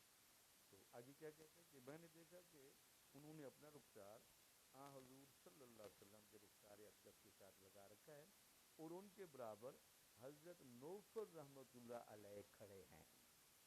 تو یہ نوفل بن حیان بالکل سامنے کھڑے ہیں، یہ منظر ہے، حضور حوض کوثر، بڑے بزرگ گرد گرد کھڑے ہیں، مجھے دیکھ کر میری طرف بڑھے۔ حضرت نوفل خواب میں میری طرف، امام ابو حنیفہ کہتے ہیں بڑھے تو، اور سلام کیا، میں نے کہا مجھے پانی دیجئے، انہوں نے کہا کہ میں حضور صلی اللہ علیہ وسلم سے اجازت لے لوں۔ تو امام ابو حنیفہ خواب میں کہتے ہیں حضرت نوفل بن حیان سے، یار یہ حوض کوثر کا پانی ذرا مجھے بھی پلا دیں۔ انہوں نے کہا یہ تو حضور کی اجازت کے بغیر نہیں ملے گا، میں ذرا حضور سے اجازت لے لوں کہ آپ حوض کوثر کا پانی پلائے جائے تو کیا کہتے ہیں۔ انہوں نے کہا کہ میں حضور صلی اللہ علیہ وسلم سے اجازت، حضور صلی اللہ علیہ وسلم نے انہیں انگشت سے اشارہ فرمایا، انہوں نے مجھے پانی دیا۔ تو یعنی حضور نے دیکھا کہ امام ابو حنیفہ بھی یہاں آیا ہے، نوفل سے بیٹھے ہو رہے ہیں، تو نوفل نے جب کہا جی حوض کوثر کا پانی حضور کی اجازت کے بغیر تو میں نہیں دے سکتا، تو حضور سن رہے تھے، تو حضور نے خود انگل سے اشارہ کیا حضرت نوفل کو، نوفل بن حیان کو، کہ امام ابو حنیفہ کو حوض کوثر کا پانی پلاؤ۔ یہاں داتا صاحب بہت حاشیہ لگائیں گے، آگے دیکھیں۔ انہوں نے مجھے پانی پلایا، میں نے وہ پانی خود بھی پیا اور اپنے دوستوں کو بھی پلایا۔ تو یہ جو فقہ حنفی کی اتنی قبولیت ہے نا، امام ابو حنیفہ نے اس خواب میں نہ صرف خود پانی پیا، بلکہ ان کے جتنے بھی شاگرد ساتھ تھے اور اولیاء، ان کو بھی حوض کوثر کا پانی حضور کی اجازت سے پلایا۔ تو اس کا مطلب یہ کہ یہ جو قدرت کا نظام ہوتا ہے، اسی لیے میں نے کہا یہ راہ اجتباء کے لوگ تھے، گوشہ نشینی کا خیال ہے، وہاں بھی ساتھ آگے جتنے بھی آپ نے عظیم کام فرمائے ہیں، لگتا یہ کہ داتا صاحب کی تحریروں سے کہ امام ابو حنیفہ کو خواب ضرور آتی تھی اور اس سے آپ کی راہ متعین کر دی جاتی تھی.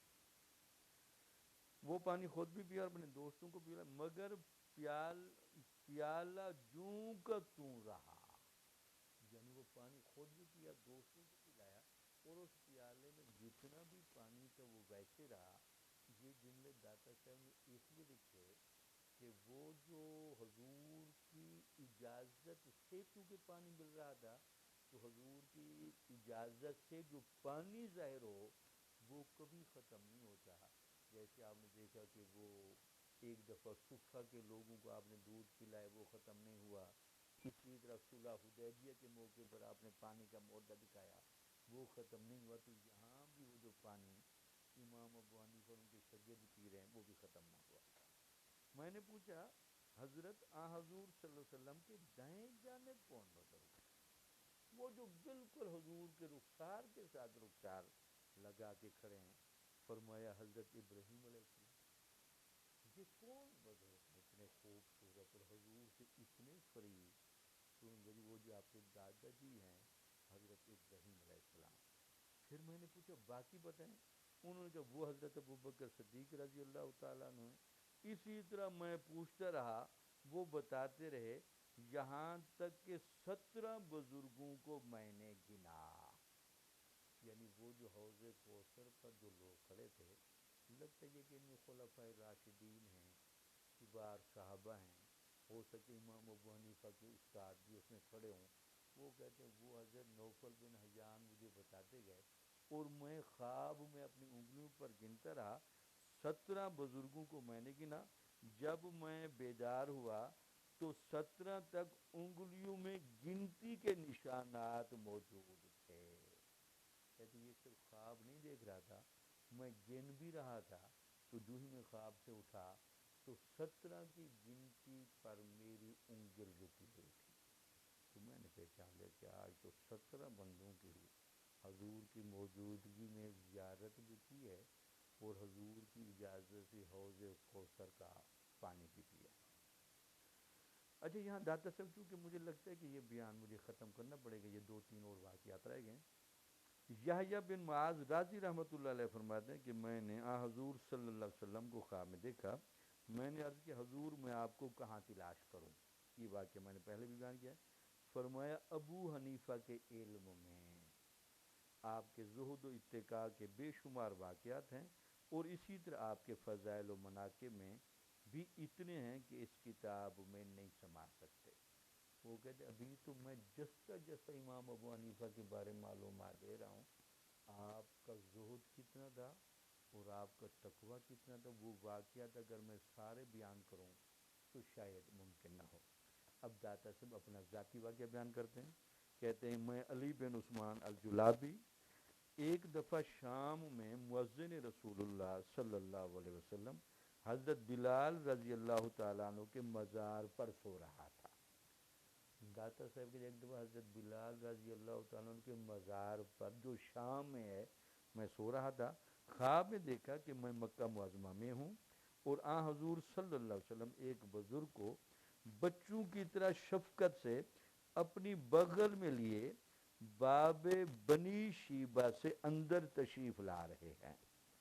یعنی میں نے دیکھا کہ حضور نبی اکرم صلی اللہ علیہ وسلم نے ایک بزرگ کو ہاتھوں میں اس طرح اٹھایا ہوا ہے جیسے بچے کو اٹھاتے ہیں. اور یہ بھی مجھے منظر یاد ہے کہ باب بنی شیبہ جو کعبے کے اندر ہے اس سے آپ خانہ کعبہ کی حدود میں آ رہے ہیں. میں دوڑا اور حضور صلی اللہ علیہ وسلم کے ہاتھ پاؤں چومے. اب داتا صاحب کو بھی عقیدہ دیکھ جو کہتا ہے جی بزرگوں کے ہاتھ اور پاؤں چومنا کیسے ہے. داتا صاحب تو خواب میں بھی حضور کے ہاتھ اور پاؤں چومتے ہیں. آپ زندہ بزرگوں کی بات کرتے ہیں بھئی ان کے کیسے ہاتھ پاؤں چومے جائیں. تو وہ کہتے ہیں جی میں دوڑا حضور کے ہاتھ پاؤں میں نے چومے اور حیران تھا کہ یہ بزرگ کون ہے اور یہ کیا صورت ہے. آپ نور باطن سے میرے دل کی کیفیت پر مطلع ہو گئے. یعنی ابھی میں نے حضور سے پوچھا ہی نہیں، میں نے ابھی پاؤں چومی اور منظر دیکھ کر حیران کھڑا تھا. تو حضور میری بات کو پہچان کے پوچھنا چاہتا ہے یہ بزرگ کون ہے جس کو آپ نے اٹھایا ہوا ہے. فرمایا فرمایا تیرا امام ہے اور تیرے ہی علاقے کا رہنے والا ہے، مجھے اپنے علاقے کے اعزاز پر بہت خوشی ہوئی۔ بھئی یہ پتہ چلا کہ یہ امام ابو حنیفہ ہیں اور آپ کے علاقے کے ہیں۔ یہ بھی ظاہر ہو گیا کہ آپ ان لوگوں میں سے تھے جو اپنی طبیعت کے اوصاف سے فانی اور احکام شرع کے اعتبار سے باقی اور قائم ہوتے ہیں۔ اب گویا کہ داتا صاحب دوسرا جملہ کہہ رہے ہیں کہ یہ جو امام ابو حنیفہ تھے یہ فنا فی الرسول تھے۔ تو یہ فنا فی الرسول کا وہ مظاہرہ حضور نے دکھایا کہ دیکھیں امام ابو حنیفہ کو میں نے اٹھایا ہوا ہے اور امام ابو حنیفہ کی فکر کو بھی میں نے اٹھایا ہوا ہے۔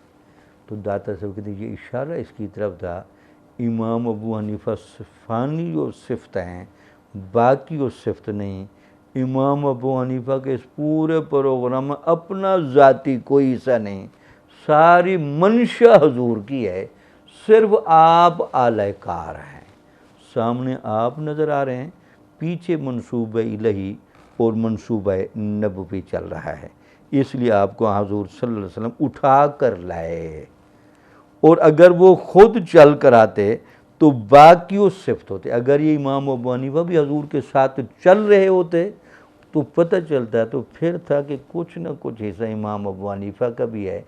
حضور کا امام ابو حنیفہ کو اٹھا کر دکھانا اور امام ابو حنیفہ کے قدموں کا زمین پر نہ لگنا، یہ اشارہ تھا فقہ حنفی کی قبولیت کا اور اللہ کی بارگاہ سے اس منصوبہ غیبی کا، کہ منظر میں تو آپ کو امام ابو حنیفہ نظر آئیں گے لیکن یہ سارا منصوبہ نبوی ہے، چلایا وہاں سے جا رہا ہے، اور باقی وہ سب کبھی منزل مقصود کو پہنچ جاتے ہیں اور کبھی نہیں، مگر آپ کو لانے والے آن حضور صلی اللہ علیہ وسلم ہیں، لہٰذا وہ خود اپنی صفات سے فانی اور آن حضور صلی اللہ علیہ وسلم کی صفت بقا کے ساتھ قائم تھے، لہٰذا جس طرح آن حضور صلی اللہ علیہ وسلم خطا سے بالا تر ہیں، اسی طرح امام ابو حنیفہ سے بھی خطا صادر نہیں ہو سکتی۔ جن کا خیال ہے کہ امام ابو حنیفہ سے اجتہادی غلطیاں ہوتی رہی ہیں اور امام ابو حنیفہ صحیح نہیں تھے، وہ داتا صاحب کے یہ جملے پڑھیں، جس طرح نبی معصوم عن الخطا ہوتے ہیں تو امام ابو حنیفہ کا سارا منصوبہ علمی اور روحانی وہ محفوظ عن الخطا تھا، چونکہ آپ کے پیچھے حضور کا ہاتھ تھا۔ آپ کی اچھا نہیں ہو سکتی جو آپ کی صفت کے ساتھ قائم ہوں، یہ ایک بہت بریک نقطہ ہے داتا صاحب نے کہا جو میں نے بیان کر دیا ہے۔ تو امام ابو حنیفہ مجھے اس طرح دکھائے گئے، اس لیے کہنا امام جہاں، وہ چونکہ رحمت للعالمین ہیں، تو رحمت للعالمین نے جن کو اپنی صفات کا اتنا رنگ چڑھایا کہ ان کی کوئی صفت رہنے ہی نہ دی، تو اس نے پھر امام جہاں ہی بننا ہوتا ہے۔ جب حضرت داؤدی رحمۃ اللہ علیہ نے علم حاصل کر لیا اور اپنے زمانے کے مقتدا اور پیشوا بن گئے تو امام ابو حنیفہ رحمۃ اللہ علیہ کی خدمت میں آئے اور پوچھا کہ اب میں کیا کروں؟ تو آپ نے فرمایا عمل کرو۔ تو یعنی داؤد تئی جو اپنا ایک پورا تصوف کا دبستان ہے، تو وہ کہتے ہیں جی میں آیا جی اب کوئی کام، تو آپ نے کہا عمل کرنا تو باقی ہے۔ اس کا مطلب یہ نہیں تھا کہ وہ عمل نہیں کرتے تھے، وہ جو داتا صاحب نے شروع میں جملہ، عمل کے اندر استقامت، کوئی ناغہ نہیں، کوئی اس میں انقطاع نہیں، ایسا تسلسل اور استحکام چاہیے کہ پوری زندگی اس عمل میں گزرے۔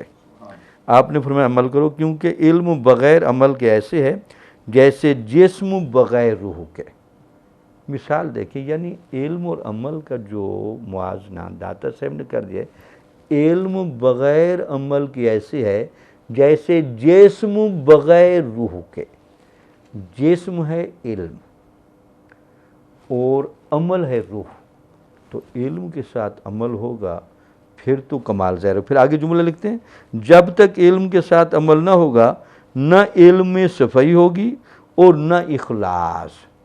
کوئی کہے صرف علم ہو اور عمل نہ ہو تو داتا صاحب کہتے ہیں دو چیزیں نہیں ملیں گی، علم کے اندر صفائی بھی نہیں آئے گی، صاف ستھرا علم نہیں رہے گا، اور دوسرا اس کے اندر اخلاص نہیں آئے گا۔ تو گویا کہ اخلاص اور خالص علم کے لیے ضروری ہے کہ آپ علم کے ساتھ عمل کو جوڑیں۔ جو شخص صرف علم پر قناعت کرے وہ عالم کہلانے کا مستحق نہیں، کیونکہ عالم صرف علم پر قناعت نہیں کرتا اور علم عمل کا تقاضا کرتا ہے، جیسے ہدایت مجاہدہ چاہتی ہے، یا جس طرح مشاہدہ بغیر مجاہدے کے ممکن نہیں ہوتا، اسی طرح علم بھی بغیر عمل کے کوئی حقیقت نہیں رکھتا۔ علم کا مقصد عمل ہے، اور علم وسعت اور اس کا صحیح فائدہ بھی عمل کی برکت سے حاصل ہوتا ہے۔ دیکھ لیں جو یہ کہتے ہیں جی صوفیاء کی کتابوں میں تو کوئی عمل کی ترغیب نہیں، کوئی عبادت کی ترغیب نہیں، یہ تو ایک خاص مشرب ہے جس میں ایک جذب و مستی کے علاوہ کچھ بھی نہیں ہوتا، تو ان کو داتا صاحب کی یہ کتابیں دیکھنی چاہیے کہ یہ علم کی اور عمل کی اور جذب و مستی کی باتیں کس طرح مکس کر کے بیان کرتے ہیں، تاکہ جذب و مستی بھی ہو، علم اور عمل بھی ہو، تاکہ جامعیت اور کمال ظاہر ہو۔ علم کو عمل سے بالکل اسی طرح جدا نہیں کیا جا سکتا جس طرح روشنی کو آفتاب سے الگ کرنا ممکن نہیں۔ کتنی مثالیں ہیں، یعنی آفتاب و روشنی۔ اس کتاب کے شروع میں ہم نے علم کے باب میں ایک مستقل باب تحریر کیا ہے، تو داتا صاحب کہتے ہیں وہ جو علم کی بحث میں نے وہاں کی ہے، وہاں میں نے علم اور عمل کے باہم تعلق پر بڑی تفصیلی بحث کی ہے۔ تو آخری داتا صاحب کے جملے یہ تھے کہ امام ابو حنیفہ کی جنہوں نے تحریریں پڑھیں، کتابیں پڑھیں، وہ صرف عالم ہی نہ بنے بلکہ اپنے زمانے کے بڑے بڑے عمل کرنے والے لوگ اٹھے اور اپنے زمانے کے بڑے متقی اور اولیاء بھی پیدا ہوئے۔ گویا کہ آپ کا مقصد یہ ہے کہ امام ابو حنیفہ نے بڑے بڑے علماء اور فقہاء بھی پیدا کیے، اور آپ کی صحبت میں بیٹھنے والے بڑے بڑے اولیاء بھی پیدا ہوئے۔ آج ہم جس زمانے میں بیٹھے ہیں، آج بھی اسی بات کی بڑی ضرورت ہے کہ علم اور عمل دونوں یکجان ہو کر چلیں اور بغل گیر ہو کر چلیں، پھر تو کمال ظاہر ہوگا، ورنہ کئی جگہوں پر علم ہوتا ہے تو عمل نہیں ہوتا، اور کئی جگہوں پر عمل ہے تو اس کے پیچھے علم کی سپورٹ نہیں، اس وجہ سے نقص رہ جاتا ہے۔ تو داتا صاحب کا ان بحثوں کو کرنے کا مقصد ایک تو یہ ہے کہ حضرت امام ابو حنیفہ رحمۃ اللہ علیہ کی کامل شخصیت کی سمجھ ہے، دوسرا آپ اور میں جو اس سے سبق حاصل کر سکتے ہیں وہ یہ ہے کہ علم اور عمل کو اکٹھا کریں تاکہ اللہ تعالیٰ کمال ظاہر کرے۔ اللہ تعالیٰ مجھے اور آپ کو حضرت داتا صاحب رحمۃ اللہ علیہ کی یہ باتیں سننے، سمجھنے اور اس کے مطابق عمل کرنے کی توفیق عطا فرمائے۔ وآخر دعوانا الحمدللہ رب العالمین۔